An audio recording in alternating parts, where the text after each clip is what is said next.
Ce samedi 10 septembre, le Fab Four s'est enfin retrouvé. William, Kate, Harry et Meghan ont mis leurs différends de côté. La tension serait-elle de l'histoire ancienne pour les deux frères ennemis? Les Fab Four sont unis dans le deuil. Après la mort d'Elizabeth II, les princes William et Harry ont mis leurs différends de côté. Après s'être retrouvés à Balmoral, au chevet de leur grand-mère adorée, les frères ont fait une apparition remarquée et commentée.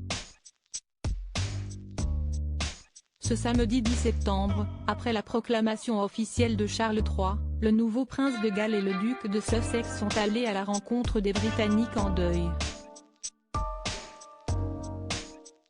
Devant les grilles du château de Windsor, ils ont échangé avec eux, aux côtés de leurs épouses, Kate Middleton et Meghan Markle.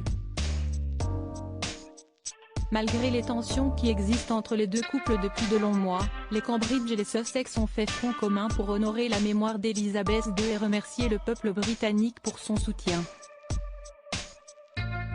Est-ce là un signe que les relations fraternelles vont s'apaiser une bonne fois pour toutes?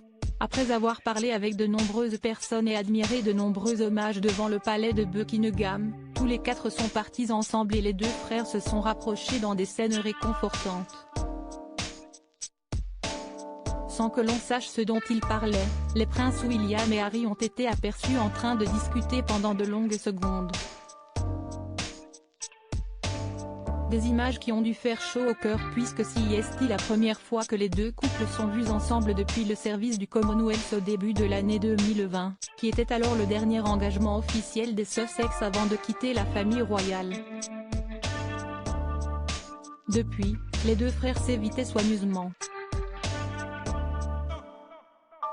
Harry et William vers la guérison? Au service de Thanksgiving pour marquer le jubilé de platine de la reine Elizabeth II en juin dernier, les Sussex s'étaient assis du côté opposé des Cambridge dans la cathédrale Saint-Paul.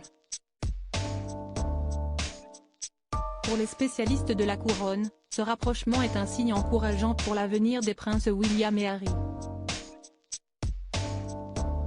Si est-il quelque chose d'absolument extraordinaire, à supposer que cela signifie ce que nous interprétons, si est-il vraiment un espoir significatif de réconciliation que nous pouvons voir ici, s'est réjoui un journaliste britannique, incrédule devant cette scène à laquelle on ne s'attendait pas vraiment.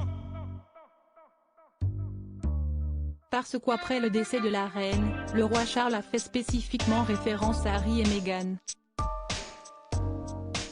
En effet, lors de sa toute première prise de parole en tant que monarque, Charles III a eu une tendre pensée pour son épouse, Camilla Parker Bowles, pour son fils aîné et sa femme, mais aussi pour les Sussex.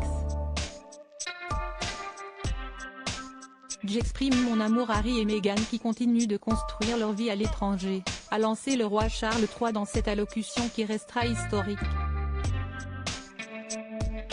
Cela le journaliste Mark Longhurst. Cette déclaration et l'apparition commune des frères devenus ennemis présagent un avenir plus apaisé. Cela peut être une étape très importante vers la guérison d'une rupture qui est si profonde, a-t-il analysé. Reste à savoir si les princes William et Harry vont définitivement se rapprocher. Nous nous souvenons qu'il y a 25 ans, quand Harry et William marchaient derrière le cercueil de leur mère et la difficulté qu'ils y ont trouvée, les deux pourront-ils se soutenir maintenant? S'est-il aussi demandé. Ils le feront certainement, jusqu'à marcher derrière Sa Majesté lors de ses funérailles.